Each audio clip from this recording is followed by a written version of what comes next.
Hello, everybody, and welcome back to our reading of Martin Tobel's The Ego Inflation in the New Age and Self Help Environment.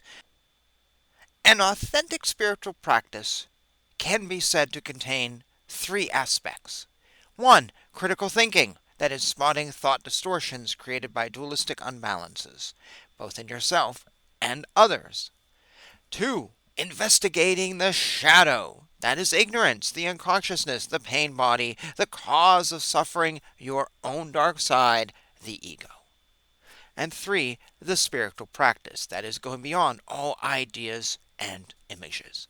Intellectually, the whole thing with development, with dream understanding, with therapy and chakras, is very easy to understand and very easy to tell others about and get success on. There is an incredible many in the world today who speak and talk about energy and chakras without ever really having had experiences with chakras and energy. This is intellectual theft. It is self deception, it is ego inflation, and it will unavoidably lead to misguiding of others. Add to this the weird phenomena within New Age and the self help industry where most of the followers take an education as a therapist, coach, or a clairvoyant, even a spiritual teacher, without having any experiences. There are surprisingly not a lot of people in the New Age world who you would characterize as disciples or students. They are all teachers.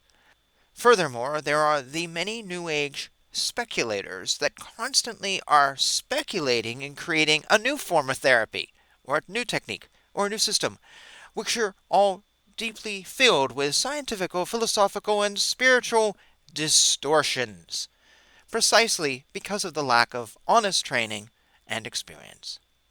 Furthermore, a special danger in relation to the self help industry is that secularization here apparently has been removed. Personal development has directly been introduced on the EU's project on lifelong learning and education. You therefore meet it everywhere in society, in schools, education, workplaces, etc. I seriously think this is a sign of the rising of a very dangerous ideology I call the Matrix conspiracy. The tool to be used against this intellectual ego inflation is, in other words, rationality and critical thinking. Therefore, philosophical training, where you investigate the validity of your assumptions, conceptions, and values, and seek after coherence between your thoughts and lived life. And we're going to stop there because this is the end of section 1. This is so true what he said. There are so many teachers out there who I have met, you have met, who have no real experience with any real spirituality. They read a book, they did something, they took a course over 3 hours, and now they have a certificate. And it's meaningless. They don't live it, they don't know it, they don't do anything with it. They've had no real experiences. I really believe that. I think that is going back to what Sri Dharmacharya has said, how 98% of spiritual teachers and gurus are just whatever. They're not the real thing. The real thing that they want you to think they are. So we're going to pause here. This is a very short section, and in the next video we will pick up parts 2 and 3 in his essay. So thank you for joining me.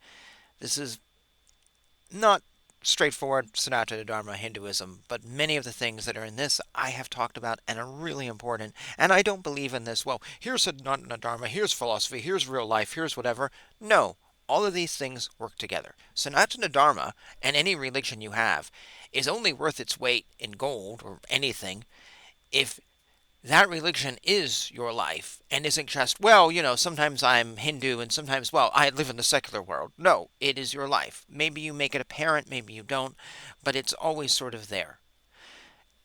If it's just something you use once in a while, stop the virtuing, signaling, go away. No one cares. I'm not impressed.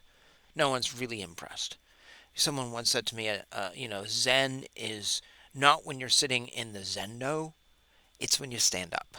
That's when Zen begins. It's when you lead your life and you take everything that you have and you put it towards your life. That's the whole point of religion. It's not just something to spend our time doing when we're home from work. Otherwise, there's other things that are way more interesting.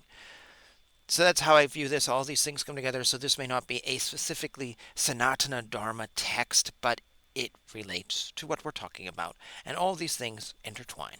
God created them all, gave them all to us. They're just different ways of looking at stuff.